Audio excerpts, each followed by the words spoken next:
Die Tangengeburt. Madden Pausen ist Medizinstudent und Hamer will dann heel zworen Dach.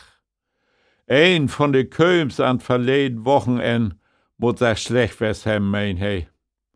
Und juste mang an düssen Dach muss he in die Gynäkologie an ein Gummipop zum ersten Mal in sein Leben ein Tangengeburt demonstrieren. Klödernat wakelt he daran rum und mag er belüden selbst, wat he von Dach wohl meist eins verkehrt mogt hat.